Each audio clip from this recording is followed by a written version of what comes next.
Alright, let's talk about Krafton's acquisition of EHG. I happen to like playing ARPGs, and yesterday when I saw this news, I got curious, so I decided to give my view of the whole situation. For starters, let's see what the EHG has to say. This is from the founder of the 11th Hour Games, posted on their official forum. Travelers, today I have some very exciting news to share about the future of 11th Hour Games and Last Epoch. As many of you know, I started Last Epoch as an after-hours passion project in 2017, where I took to Reddit to form a group of ARPG-obsessed enthusiasts in the pursuit of making the next great ARPG. We were excited to come home from our day jobs and discuss, debate, and build the early stages of Last Epoch late into the evening over Discord, eventually leading to our name, 11th Hour. From there, we brought our ideas and passion for what we wanted to develop through a successful Kickstarter, followed by early access, and years after launched, Last Epoch 1.0 in early 2024. It's been an adventure of constant learning, struggles, excitement, grit, and undying enthusiasm. Starting a gaming company with no funds or game development experience is quite the adventure. Although we created something now enjoyed by millions, we are far from done with our mission. While we have done well punching above our weight, we know that to truly execute on creating the absolute best ARPG experience available, it will require continuing our aggressive growth of the last 7 years. We've been vetting potential partners over the last year, and we finally found the right one to empower our studio and help us to complete our mission. Today, I'm excited to announce that 11th Hour Games is joining Krafton, the powerhouse behind PUBG, who shares our passion for the action RPG genre and is ready to help fuel our efforts in raising Last Epoch to new heights. With this partnership, we will have the opportunity and resources to execute our goals of creating the very best ARPG in the genre. After speaking with dozens of potential strategic partners, Krafton clearly demonstrated that they are aligned in helping us achieve our goals and can both enable and guide us through some of the largest upcoming challenges we'll face as a studio. This partnership will allow us to deliver things we've only dreamed of previously, and I'm excited to share details on these at a later date. With this news, I'm excited to say that EHG will be hiring many roles in the near future. Thank you to our fans and the ARPG community that we come from. EHG will continue to be what it always has been, a studio of ARPG enthusiasts that rose up from the community with one goal in mind: to make the ARPG we've always dreamed of playing. We'll continue to listen, engage, and craft the best experiences we can for all of us, now with more wind under our wings. Now let's see what Krafton has to say. Through this acquisition, Krafton aims to secure a competitive franchise IP in the action RPG genre and further strengthen its position in the global market. The deal provides EHG with the resources and infrastructure to better serve its community, ensuring that Last Epoch continues to evolve and meet the expectations of its growing player base. The acquisition will also enable EHG to scale development across console platforms and expand seasonal content pipelines, setting the stage for long-term franchise development. Krafton will support EHG's live service roadmap, team expansion, and international publishing while allowing the studio to retain full leadership and creative autonomy. Krafton acquired 100% of 11th Hour Games shares, and the acquisition amount includes an initial consideration of $96 million. So now that we heard everything that both EHG and Krafton has to say, what does it mean for the game itself and obviously for the future of Last Epoch? I'll be going over some pros and cons, and eventually I'll give my opinion about the matter based on what we heard, what we've seen, the track records of the companies, and I don't know, a personal hunch, if you could say it like that.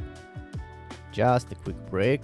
If you enjoy the content of this channel, consider subscribing and liking the video. Now back to the video. Let's start with the pros. There are a few. Number one would be console ports, because Krafton has funding and publishing resources. That could mean that Last Epoch will almost certainly, but I would say there is a possibility that the game might come to PlayStation and Xbox. That could be a huge thing for EHG for expanding the game's reach. Number two might be stronger seasonal and live service content. Again, with more capital and back-end support, EHG can double down on developing regular content updates, league systems, and endgame features without overexerting their team. Then, as number three, we have server stability and scalability. When talking about this topic, I can only say, or rather I can share my experience what happened when we first tuned into the 1.0 launch of the game. To be as direct as I can be, the whole experience, especially when the game launched, the 1.0 version that is, was very traumatic. All the server crashing, instance crashing, and yeah, it wasn't great for EHG. Granted, they were very transparent about the whole situation and problems, but one has to wonder if these things could have been avoided for a more smooth experience. Then, as number four, we can discuss long-term franchise potential. In the sense, this deal could fund not just updates, but sequels, spin-offs, or even transmedia projects set in the Last Epoch universe. Finally, number five would be, I reckon, creative freedom. It will remain intact because Krafton has stated that EHG will retain creative control, and so far there is no sign of aggressive monetization changes or pay-to-win mechanics. Again, this is the current situation. Now let's talk about the potential downside, because no acquisition is risk-free. Number one, obviously the biggest thing to talk about is Krafton's mixed track record. While Krafton is best known for PUBG, not all of their ventures have succeeded.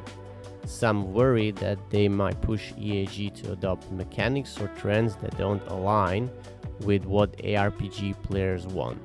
Then we have the famous Subnautica situation.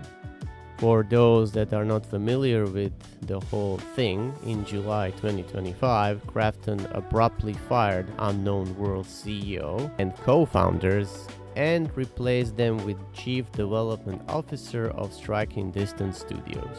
Simultaneously, Subnautica 2 release was delayed to 2026 despite the departing founders claiming the game was ready as is for early access in late 2025.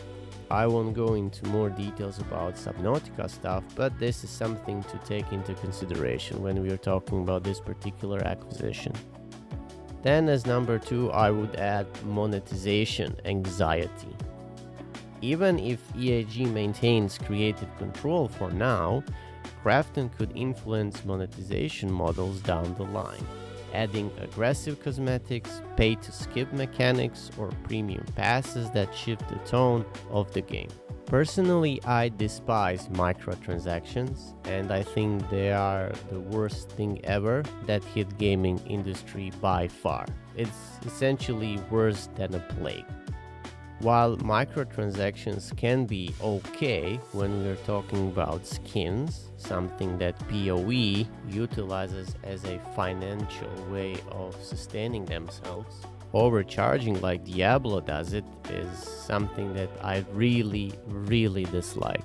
In Diablo's case, first you need to pay $60 for the game, then $40 for the expansion, and then on top of that, all the in-game cosmetics you gotta buy. So you just shelled out $100 for a game, and then if you wanna look good, which personally, as far as I'm concerned, is completely irrelevant in an ARPG, you gotta shell some more money. Number 3 could be cultural clashes issues. EHG is a small community-driven indie team, and merging with a large corporate publisher like Krafton could introduce friction in how directions are made, how feedback is handled, or how priorities are set.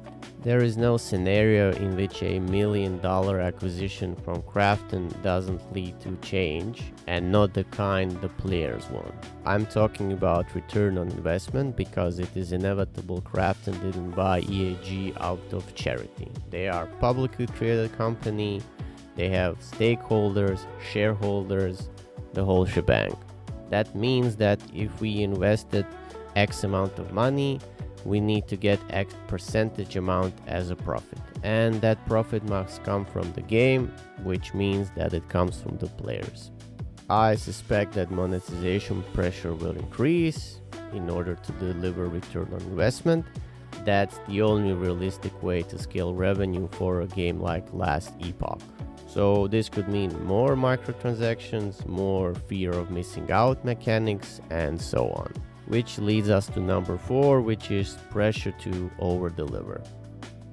There may be growing pressure to hit the numbers or target KPIs, which could shift focus away from slow, thoughtful game design in favor of faster, more market-driven updates.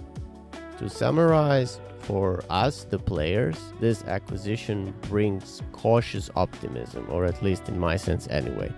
The resources are there to make Last Epoch bigger and better, but long-term fans are watching closely to make sure the soul of the game isn't lost in the process. I say long-term fans because I started playing the game at 1.0, so for those of you who were there since the beginning, this might not be the best thing ever that EHG has done. If Krafton sticks to its word and acts as a supportive partner rather than a top-down manager, we could see Last Epoch flourish and become a decent rival to Path of Exile 2, given time.